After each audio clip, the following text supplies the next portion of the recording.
You're listening to an Anazao Ministries podcast.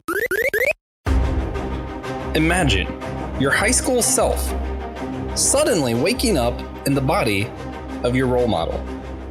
Today, we're going to be talking about a superhero whose origins was just that. We are talking about Kamala Khan as Miss Marvel. We're going to be covering the first volume, that graphic novel, Miss Marvel by G. Willow Wilson. And it's going to be something a little bit for everybody. There's a Miss Marvel show coming out, so we're just trying to pave the way for everyone.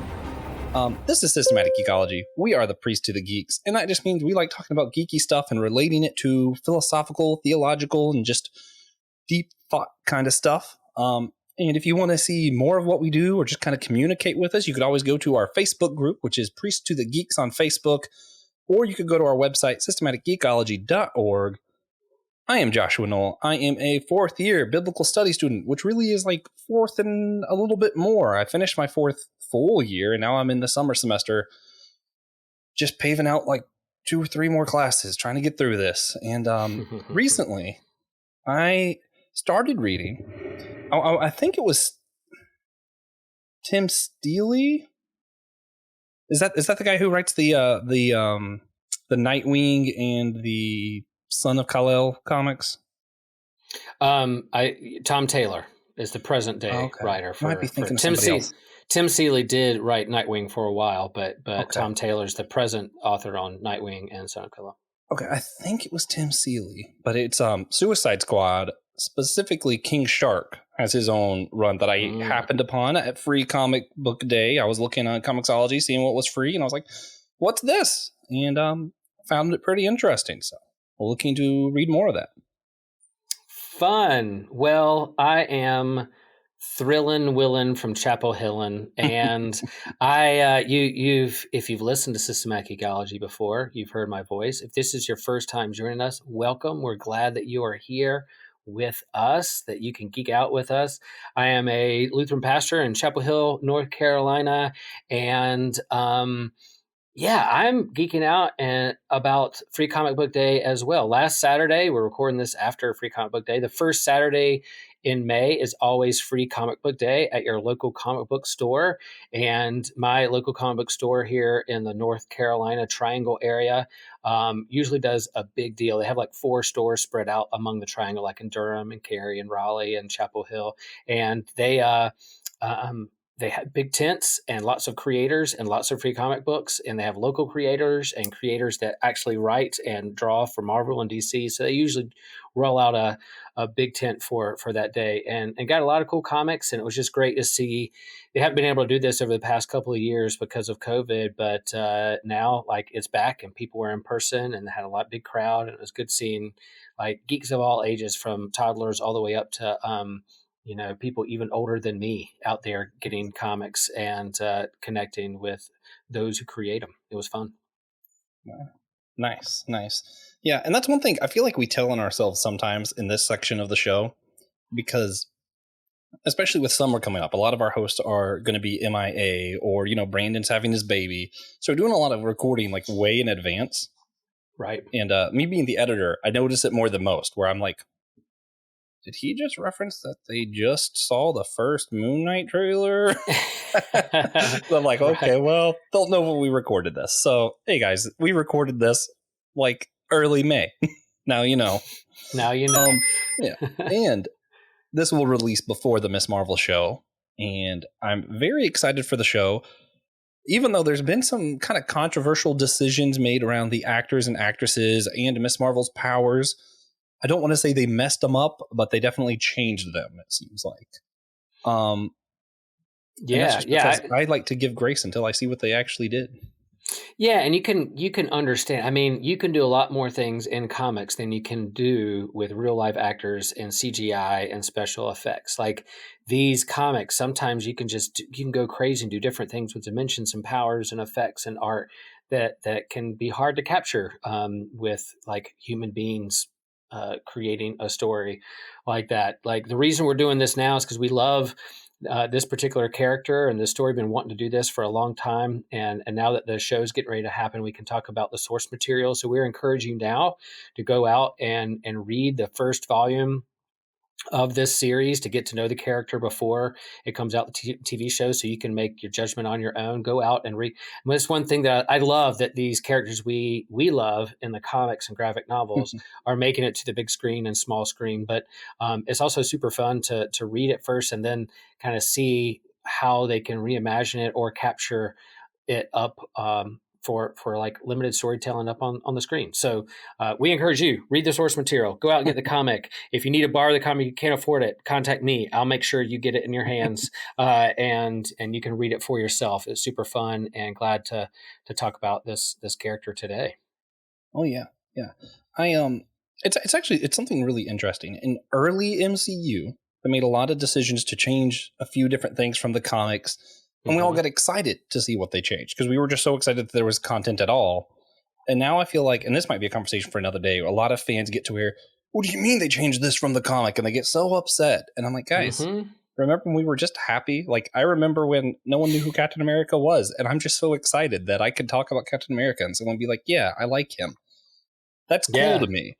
And there's always been a segment that's been like, why isn't it just like this? You're ruining my childhood. And you know, Star Wars, we got an Obi-Wan Kenobi series coming up here pretty soon when we're recording this. And I remember like the trailer was super fun. The first trailer was really fun. But then all the attention went to like the shape of one of the villains' heads. They're like, wait, it doesn't look exactly like it did in the cartoon. You're like, guys, are we really arguing over the size of somebody's head or the shape of somebody's head before the show even comes out, that it doesn't capture it completely? You know, wait till it comes out and see what happens. And I think this is another instance. I think this is a different kind of character, a diverse character, something that I think Disney and Marvel want to get out and help people see and experience. And they're going to have to change some things up for the TV show. But hopefully they capture the true heart of who this hero is and her origin story. And maybe we'll talk about the trailer and what she looks like later on in the episode, but we'll talk about the comic here first. So there will be spoilers. So go read it first, then come back. Yeah. And the thing also, you got to think in the MCU right now, I'm going to say this and move on because we need to get to what we're actually talking about. Yeah. But we haven't seen Fantastic Four in the main MCU universe yet. And we know it's coming soon, whereas in the comics, you had decades where people knew Mr. Fantastic. So it didn't feel like, oh, they're just ripping off Mr. Fantastic by having a character with the same powers. It didn't feel that way in the comics. If you did that right now in the movies and she had that power, then you immediately followed up with someone else with the same sort of power, it would feel very same. And that's what they were trying to avoid. And I think the issue that a lot of fans are having is part of, and this is where we're going to get into some of the comic, so a little bit of a spoiler, part of her power set that makes her unique in the comics, where she can stretch and shapeshift, allowed her to take on where she looked exactly like the original Miss Marvel, aka Captain Marvel, for those who only know her from the movies. And that was part of her story arc, was discovering herself instead of just being her role model. Literally trying to be her role model. And that's one thing that people are concerned that they can't do that with this set. We don't even know what this set of powers are yet. So maybe they can still include that in the story. I hope they do. I think it's a really fascinating part of the story. That being said, let's tell them about this. This was an iconic comic specifically because it was Marvel's first Muslim character to headline her own series. There were other Muslim characters, but none headlined their own series. Which makes it one of the few comics that are like solidly a piece of comic book history. It was originally published October 15th, 2014. I literally remember the day. I actually went to the comic book store the day this one came out. I was pumped because I always liked the original Miss Marvel. And this ended up being a very different character that I think I even liked more than the old Miss Marvel. Yeah. The author, G. Willow Wilson, illustrated by Adrian Alfona and Jake Wyatt. Am I saying those right? You are, I think. I'm horrible with names, so better you than me. And it won an award, the Hugo Award for Best Graphic Story or Comic. Again, that's probably because of that historical significance of it being Marvel's first headline Muslim character. So, Pastor Will, there's been a few episodes we've been waiting to do since this show started. Joe has been waiting for us to talk about The Last Ronin. which we've probably done before this released. TJ has been waiting to talk about Godzilla. And me and you, we've been waiting to talk about the Volume 1 Miss Marvel from G. Willow Wilson. And we're finally getting to do it. So could you tell them why did we want to do this so badly? Right. I think for me, I remember when this came out too, and I was just showing kind of off air Joshua a picture of the first issue that I have encased in glass and CGC, great comic book graded, certified 9.4 on eBay. It can be sold for hundreds of dollars, but I'm going to hold on to it for a long time. Like, I remember buying the first issue and being excited for a new number one, not just a new number one, but a whole new character. And I think, this is a special comic because it's debuting not only a new character in Marvel, which is sometimes rare, but also a new kind of onto the scene for comics, comic book writer, diving into, as you said, a predominantly Muslim religious character. She's got a kind of Spider-Man teenage wrestling with friends and family, and a learning curve of how to use her powers. And it checks all the boxes for me. I mean, it's interesting origin story.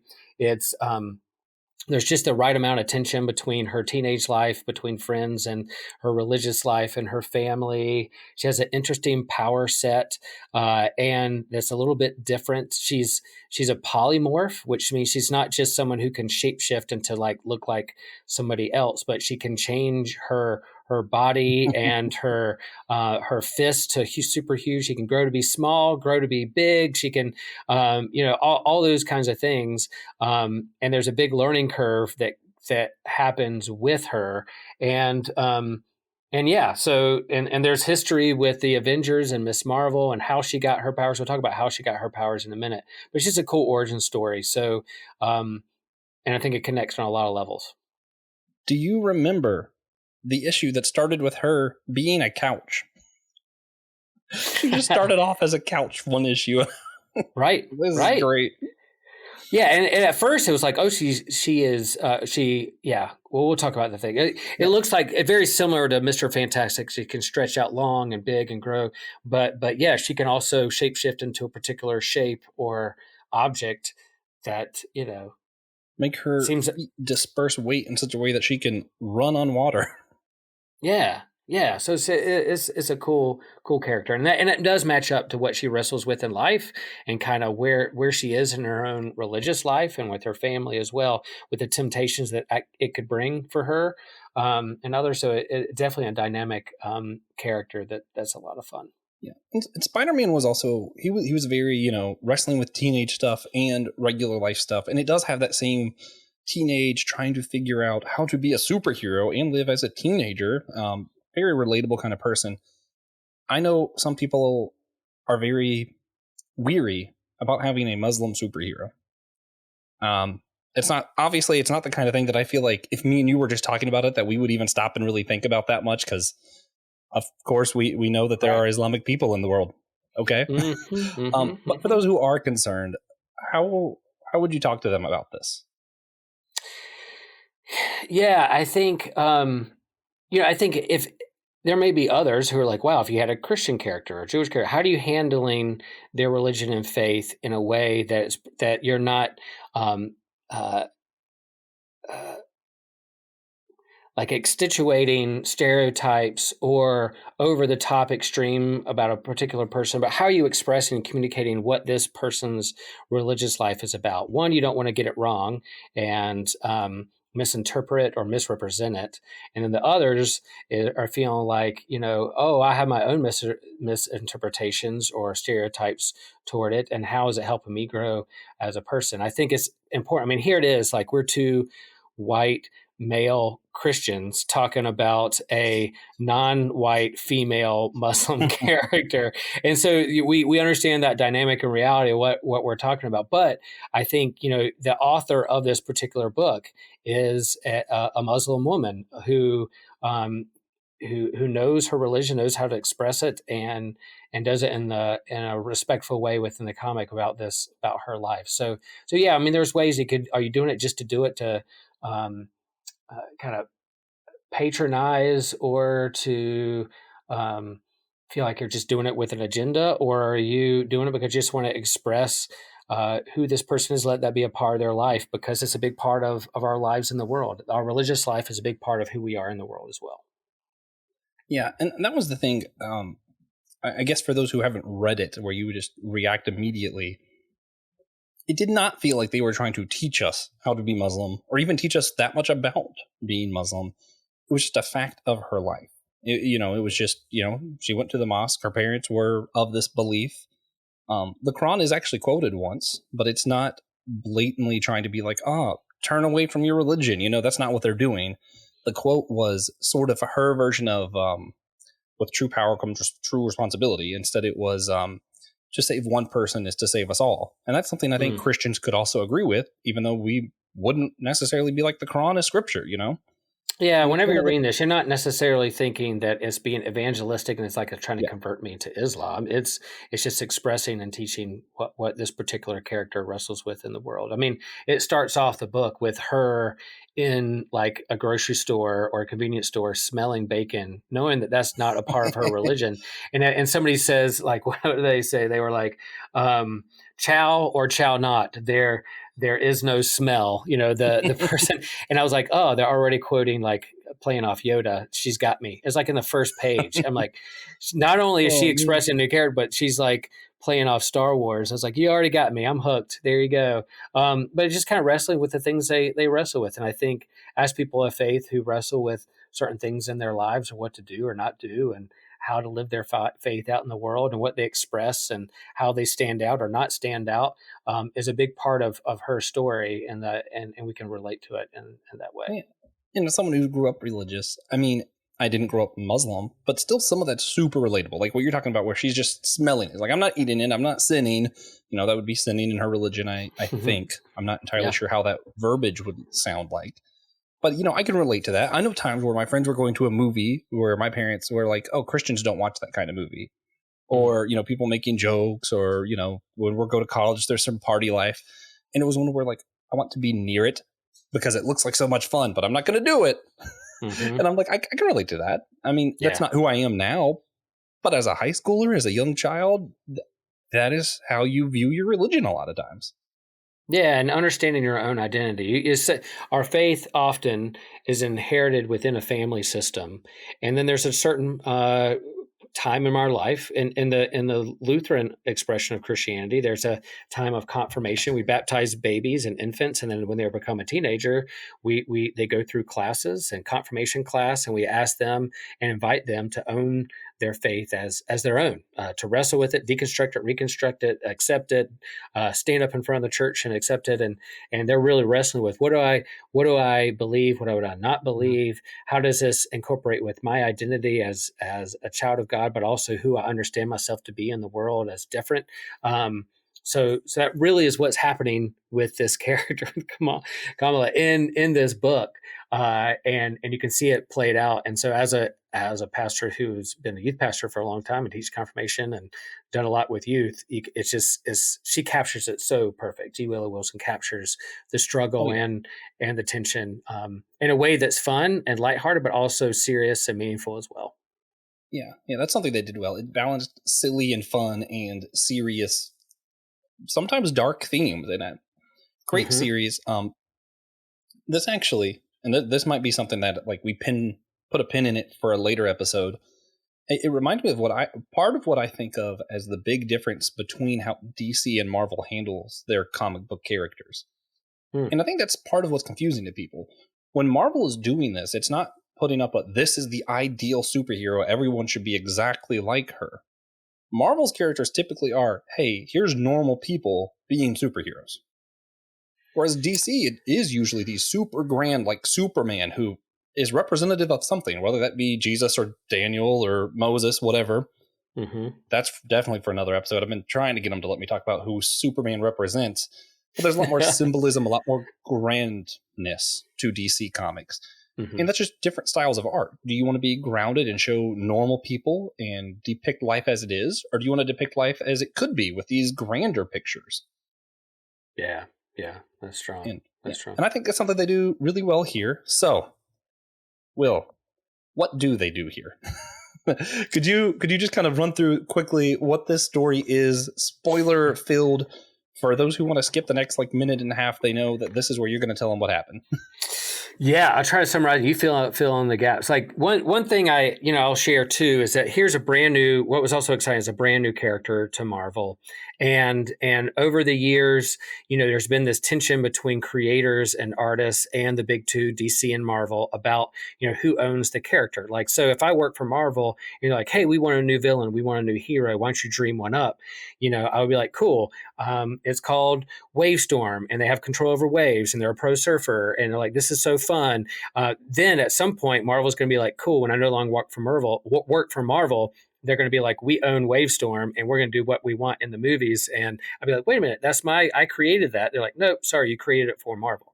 So a lot of creators and artists will take what their ideas and these cool characters that they dream up and want to create to their own creator-owned publishing houses or their own properties, and kind of let Marvel do their own thing. But here is a brand new character on the scene that they created that G. Whale Wilson helped create. I don't know what kind of compensation she got for this or what she'll get for the TV show that comes out, but she worked with Marvel and created this. So it starts off with this teenager, 16-year-old in Jersey City, who's a Pakistani American who is Muslim. She's in high school. She's got friends, and they're living their lives. They're trying to figure out whether to go to a high school party or not. They homework, religious life at home. They got other friends from their high school who looks at her and even makes one derogatory kind of comment like, oh, you smell like curry, and so you're like, oh God, what a jerk. So she's not only has friends that understand where she's coming from, her religious life, but also people who make kind of like micro and macro aggressions towards her and her religious life. So you kind of get a picture of who she is in her daily life. You also get a picture of what she geeks out on. Like, she writes fan fiction on the internet for the Avengers, and she's a big Avenger fan and loves Captain Marvel. She loves these characters. Well, she ends up sneaking out and going to this party.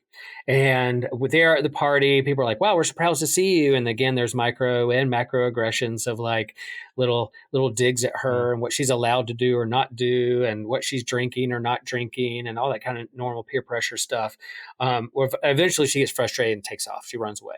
And she's like, I'm heading home. Forget you guys. I'm out. Well, in the midst of this big mists of this cloud kind of oversees the city and neighborhood where she is. And at this point in Marvel history, Marvel was pushing not mutants, because the MCU didn't own mutants from like Sony. So they're really pushing Inhumans, this other sub character of heroes in the Marvel universe. They were like, this is going to be the group of mutants, quote unquote mutants, that we're going to deal with and really lean into Inhumans. Now, Inhumans are this kind of prehistoric, age old kind of race among humans that get their powers through I always say it wrong, Tajirian mist.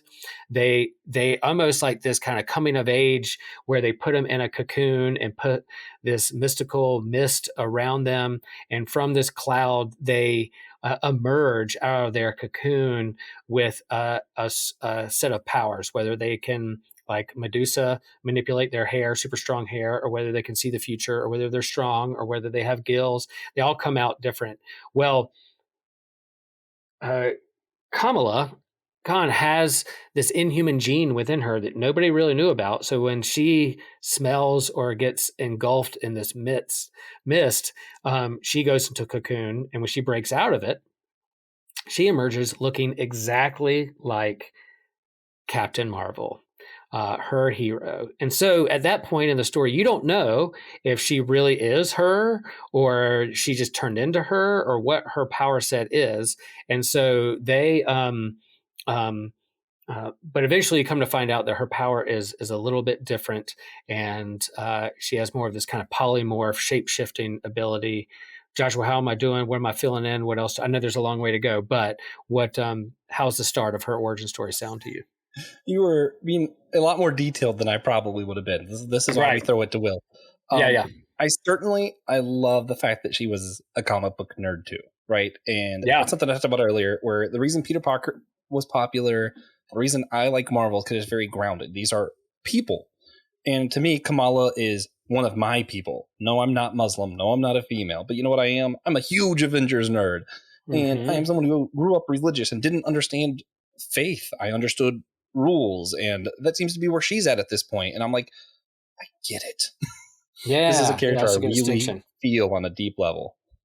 Yeah, I think you're right. I mean, oftentimes religion is seen as just a set of rules, and that's kind of what it's expressed as with her, rather than a faith and a kind of a lifestyle of a corporation of identity. And I think that's where she is in her life. So that's very, very good. And then again, like systematic ecology, we may disagree sometimes about aspects of faith and how the Christian life or the faith life should be lived out or what's important or not. But we can all oftentimes have common ground of what we geek out on and what we love. And then when we disagree about what we geek out on and whether, certain characters in the Marvel universe are important or not, we then have our faith to go back on and say, well, we're still brothers and sisters in Christ. So that's kind of how we do things in systematic ecology. But yeah, so she gets this power set, and she ends up saving these friends who were digging at her and making fun of her at the party. She uses her power to save this drunk high school frenemy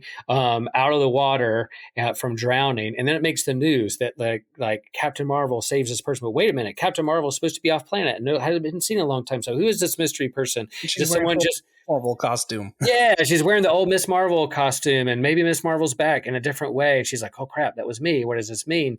And then you soon find out that not only can she change into look like somebody, but she can, she can shapeshift, she can polymorph, she can stretch, she can grow big, she can shrink down, all this kind of stuff. And in the midst of this story, you get to feel. I love the origin story, and I love the tension of their learning curve. Because of course, if I got superpowers, it would take me a while to figure them out, and it would take a while to learn when to put my foot on the gas, lay off the gas. What does it mean? So. Through these pages, that's what's going on. In the meanwhile, she's trying to wrestle. Her parents are mad at her because they figured out that she did sneak out and go to the party. Her friends are trying to figure out what the matter. People think she's on drugs, or maybe she's hungover because she's tired, or she's eating too much, or she's missing, or she's breaking things, or like something's not right about you. And she's like, I know this. Who am I? What are these powers? And she does a lot of these what I will call anime moves. Like she Mm-hmm. thinks I don't know if she thinks she has to do this or if she just thinks it's fun, but she's like "Embigum," and that's when she gets big, and then she says something else and she gets small, and I'm like, Yeah. later that drops off. I also feel like later her religion becomes more faith based than rule based, and it's Mm-hmm. she has such a good character progression, but that might be for when we get to talk about the other volumes later on. Yeah, and the rest of the story is like, yeah, it's like, does she tell her friend or not that she is this Miss Marvel character? Eventually, her one of her best friends, he does find out and helps her create a costume. She's trying to figure out what costume to wear or not. How does it match Miss Marvel or not? How does she pay homage um, to her heroes, but still be her own person? The same thing that I would do, like if I became a superhero. What would I look like? Who would I be? Who do I model it off of? And while it looks like there's small time crooks in the neighborhood that she's trying to save people from, like your friendly neighborhood Miss Marvel, but then eventually she bumps up against a pretty big kind of villain or looming villain called the Inventor, and she starts stepping into this role of things that are bigger than her, bigger neighborhood, and kind of more, um, I guess you would say, larger villainy in her neighborhood that she has to go up against. I had a friend circle who were convinced for a couple issues that this first big villain was going to be Taskmaster for some reason. Hmm. And I thought it was really interesting that instead it was this. I don't know if this was the first time this villain ever showed up, but it was a new to me villain that I got to know with the Inventor. And I was like, okay, he's pretty weird, pretty interesting. Was it in this volume that she first met Wolverine? I can't remember. No, No, it's not this one. might be in volume 2. But Yeah. they are getting ready to do another comic book series with a show coming up, I guess. And it's going to be Miss Marvel and Wolverine is the comic series. I'm super excited for. I think that's starting in June. June or Yeah, that's July. funny because Wolverine always tends to take these kind of young teenage girls under his wing to help shape, whether it's Kitty Pryde or whether it's Jubilee or whether another X-Men called Armor. I mean, sometimes he'll take them under his wing and try to steer them in the right direction or give them a little bit more, kind of gruff to them, get a little edge to them. yeah. It's like, grow up, kid, kind of thing. So that should be interesting there. Yeah. And There and they, yeah, and she's been on. And this was back in, when did you say this was back in 2014. 2014? So it's close to 8 years that this character's been around. So she's teamed up with a lot of people, been a part of like kind of a Young Avengers team. It's not Young Avengers, but Champions. There's She is in a young, Avengers too, though. yeah, kind of a young superhero team called Champions, where Miles Morales and others have been a part of. So she's been a part of her own team and leadership and leaders of this group. So even though she's a little younger, she's over the last 8 years have done a lot. So and the character has gained so much in popularity. When they released the Avengers game, that was a little bit of a flop because they tried to do that where they continually add more to the game instead of just giving it all at once. Anyway, she was like the main character because everybody likes her so much that they thought that they could really sell it on that, which they almost did. If they included more, or if they had made the game slightly cheaper at first, I probably would have got it. Or if I made as much then as I make now, I probably would have bought it. Yeah, and I think another aspect of her character is her power set. It's really neat. It's different. It's not that she's like Superman that can fly and super strong or shoot laser beams. She can change. She's a polymorph, and I find it interesting that here is a teenager, a female, someone who different color skin than most around her. She's a minority. She's at a certain age, male or female, where you start to feel more self-conscious about your body and how you look and how you relate to others, that they gave her a power set where she can change her body. Like she could, if she wanted to, make herself look like Miss Marvel from the 70s, this blonde hourglass figure with high boots and looks like she's wearing a bikini or whatever, or she could blend into everyone around her, make her look like however she wants to look like, but she still chooses to look like who she is and then use that power for good. So that temptation of how do I change myself? What do I look like to others? How do others perceive me is a big part of like her beginning and origin story. And then her power set allows her to be whatever shape she wants to be in, figuratively, literally. And so I found that interesting for her, where she wrestles with how she uses that power with her friends and those around her. That was really the coolest part of her first story arc to me, really was this. Her subconscious, where her powers she just ended up looking like the old Miss Marvel. Wasn't even intentionally deciding to look like that. Mm-hmm. But then as she learned more and she could control it, she had to start making these decisions. And I thought it was really cool. She made the decision to still pay homage to the original heroes, but also represent that Muslim community, her own family background. I thought that was really cool, that how they did that. I'm not Muslim again, We're not talking about converting to a religion, but it is still cool to see these things represented of just normal people in regular life and seeing a fellow geek represented in the superhero squad. That's one thing that, I love Spider-Man, but that's one thing Spider-Man couldn't give me. Spider-Man couldn't be a big Avengers geek because he kind of, he came up around that time. Well, I think you can be a person of faith and strong in your Christian faith and still believe that representation is important. And I think there's some tension there in geek life and geek culture, culture wars, politics. What does representation mean? But I think there's room, at least I believe there's room for that in comics, in the stuff that we geek out, and there's room to have conversation about what that looks like and means. Absolutely, absolutely. All right, so real quick, 0 to 10. How would you rate Volume 1, Miss Marvel by Miss G. Willow Wilson? Yeah, and then the artist. Say the artist too. Who's that? That's Adrian. I did that earlier. I didn't think I'd have to read it again. Yeah. I always got to lift up the artist. Wyatt. But because I think I give it close to a 10. I mean, it's pretty dang perfect because of the writing, because of the art, because of the dynamism from page to page and the cliffhangers after each issue that wants you to keep reading to the next one. I remember collecting this in the single issues and then rereading it in this graphic novel version. But yeah, I mean, the way comics are created in serialized storytelling of you create a tension, you create a conflict, and there's a cliffhanger on the last page that makes you want to figure out what's going to happen next, or it keeps you moving. And G. Willow Wilson is a fantastic writer. The art's perfect.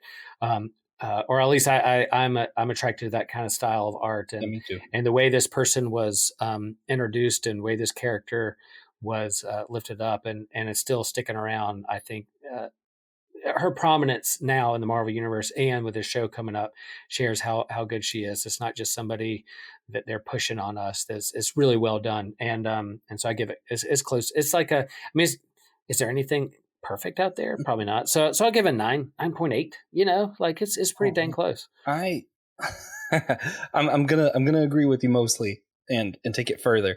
Yeah, the art's great. I think even on the first page of the first issue, you already know her character so well you're in love with this character, right? Like so much fun.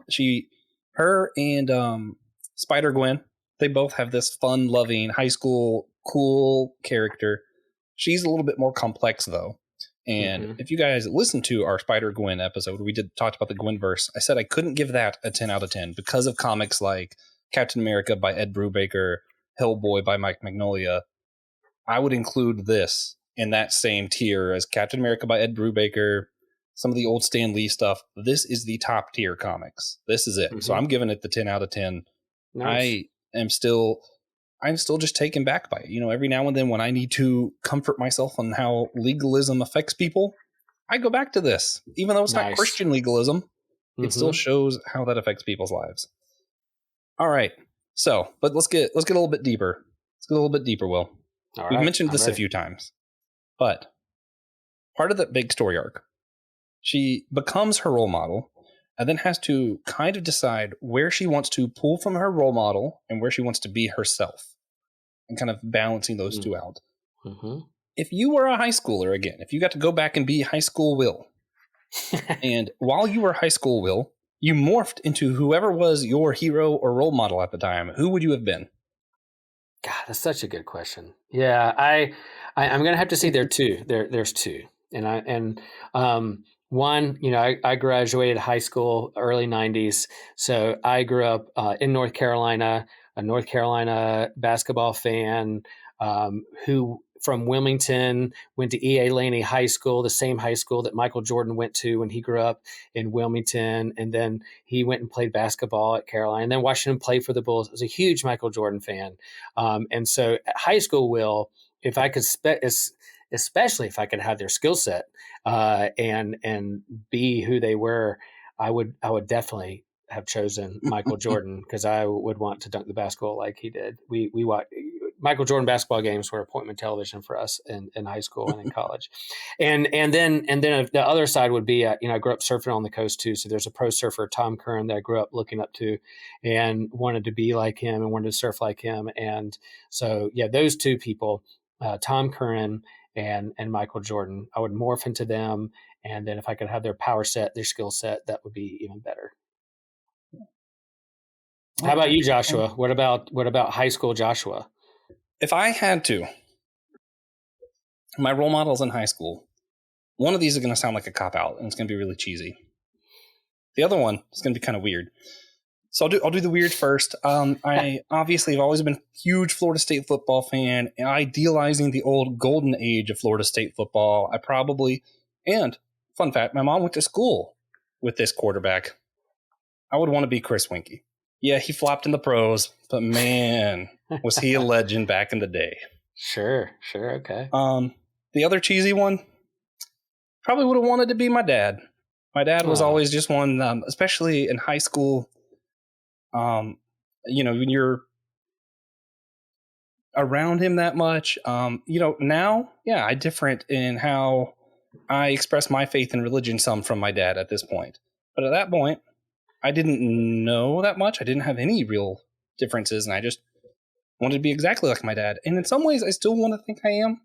I remember one time, we were doing children's church, and kids were just trying to describe everybody in like one or two words. And when they described my dad, they said, "Loves the Bible." And I'm like, man, I hope someone describes me like, I hope like if you had 2 or 3 words describe me, that would be it. That would be great, right? So, and that in some ways, I still want that. And that's sort of how I differentiated, was just kind of, as I went on, I'm a little bit less rules based than I think my dad is. Not that I think he's legalistic or anything. It's just to him, certain things are more important in how he expresses his faith than they are to me. And it's probably vice versa. There's probably things that I think are super important, like, saving the earth and green energy stuff that my dad's like, not that he doesn't care, just different priorities, if that makes sense, and how we express our faith in the world. So Will, Yeah, you that's good. More like your role models, and in what ways have you parted from them? Well, I now I feel pretty superficial. Which ones? I have basketball and surfing. But I think as a kid, now that we go back and see Michael Jordan and kind of The Last Dance and what he did, and his gambling and all this stuff, we kind of look back and say, yeah, he was a flawed person like every people. And same way with Tom Curran, if you go back and look at him, same thing. But what I look up to was their grace and smooth style on a wave of Tom Curran. You could see like the grace and the smooth style and the greatness of Michael Jordan, how he played basketball.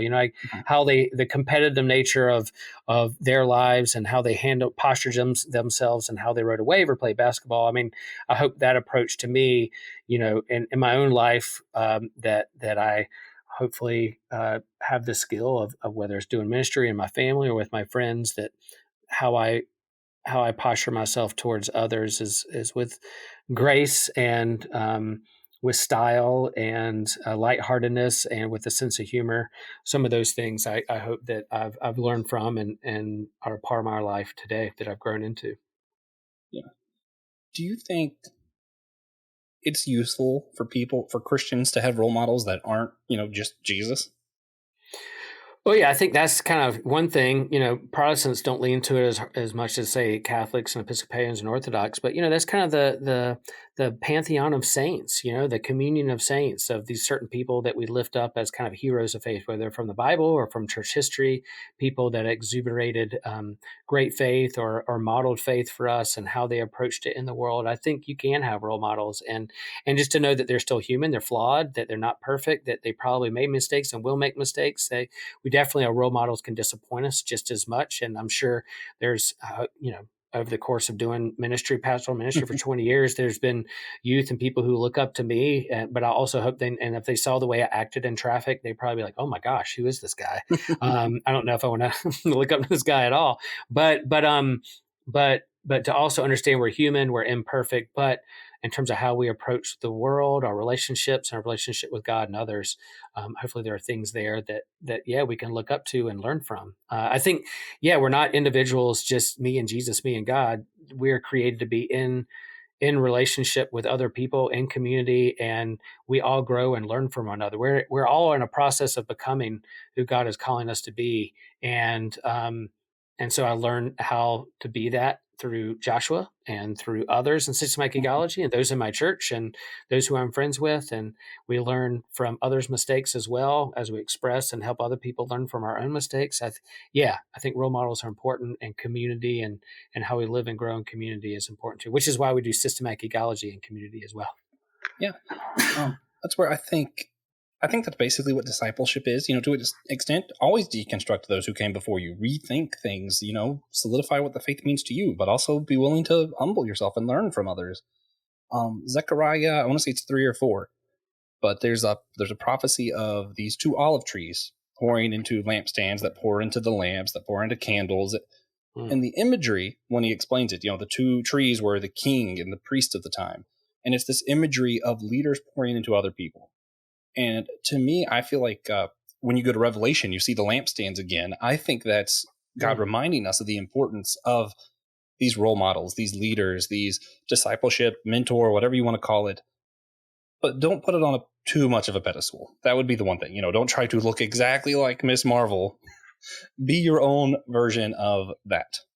Yeah, that's nice. And even Miss Marvel, even Kamala, she has friends, she has community, she has people she's leaning on, and people that hold her accountable and ask her important questions of how she's living her life and how she's using her power set I think is important. And so, yeah, even though this is a book with her name on it and she's the individual superhero, eventually she becomes a part of a team. But she's also lives in community with friends and family too, that help. There's an important moment in this comic where her dad tells her the meaning of her name, that in Arabic, it literally means perfection. And so she's like, how do I become the best person that I'm called to be? Yeah. Her relationship with her parents were fascinating, but maybe for another day. Did you have anything else you wanted to add before we get to this wrap up? Nah, great book, and we encourage you to read it, especially before you go see the TV show. Please do it. If you were ever going to read a comic, I'd say this one or Captain America by Ed Brubaker would be that would be the first things I suggest. There you go. I like Hellboy by Mac Mignola just as much, but it should not be your first comic book. Right. All right. So let's wrap this up, Will. If you had to give a recommendation for people, you know what? I'm gonna put you on the spot here, right? We talked about how a lot of the new characters in comics come from people who don't want to just write for Marvel or DC because they don't want them to take it. What indie comic would you suggest to people? Oh man, God, that's on the spot. Indie comic right now. I think it's hard to be an indie. I mean, is Image Comics still indie? No, you have Marvel, DC, and Image, but it's creator owned, out of the main two. But there's a fun book that Robert Kirkman created called Firepower, and it's kind of like a kung fu, Dragon Ball Z, dragons kind of adventure story, and it's about 30 issues in. Firepower is a great comic and very fun book you could read that you don't need to know a whole lot of history about because it teaches you along the way. If I were to suggest a comic outside of the main two right now, this is super not for kids. That's what I'll say. They're very dark comics. Ice Cream Man. Okay. It is, if they ever make a horror film with Ice Cream Man, I will watch that one in a heartbeat. I'm not a huge horror guy, but his is very poetic, very interesting. In the Quarantine edition, he is revealed to be the one who offers Adam and Eve the forbidden fruit, which in this case was, of course, ice cream.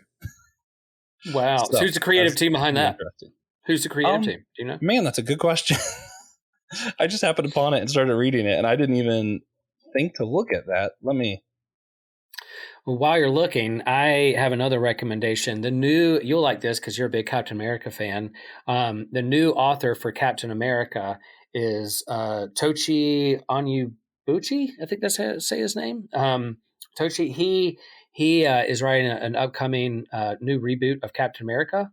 But before he did that, he wrote a sci-fi novel called Goliath, and it's about how the wealthy abandoned Earth into like space colonies, and then the minorities and everyone else were kind of left on Earth to fend for like this kind of used up Earth, which is kind of poignant because we do have billionaires that are trying to get into space, and I'm asking why. What do they know that I don't? Kind of thing. But he wrote this sci-fi novel, Goliath. Before he got on Captain America, and I'm starting to read that book, and it's pretty fun. So I'm going to read his writing style before he writes and launches Captain America. Very nice, very nice. Okay, Ice Cream Man was written by W. Maxwell Prince. Artists were Chris O'Halloran, I might be saying that terribly wrong, and Martin Morazzo. Okay. All and right. Very Something dark I do not comic, know. very poetic. It's cool stuff. Issue 1 is free on Comixology. I just found that out recently. I got a bunch of free issues on Free Comic Book Day. Cool. I'm loving it, and I'm weird for loving it because it is dark. There you go. But there you go. So that being said, if you guys want to see more from me or Pastor Will, you can go to systematicgeekology.org, hit host. There's a drop-down menu. Everything we've done online should be on there under our names. So you can check out my other show, the Whole Church Podcast. You can check out Will's book. I do have a book on Amazon. Yeah, there you go. It's not long either. It's not long. It's not a long book. It's great. If this was video, I would show you guys. It's right there on my bookshelf. So cool. All right. Did you have anywhere else you wanted them to go to follow you, or? No, they can find me online. Love to chat with you and talk to you. Oh yeah, and of course you can go to our Facebook page, Priest to the Geeks, and guys, let us know. Go to that Facebook group or go to our website, systematicgeekology.org. Contact us. Let us know if there's anything you want us to know that you're listening to that we could check out, or if there's something you just want us to talk about. Let us know. And remember, We're all a chosen people, a geekdom of priest.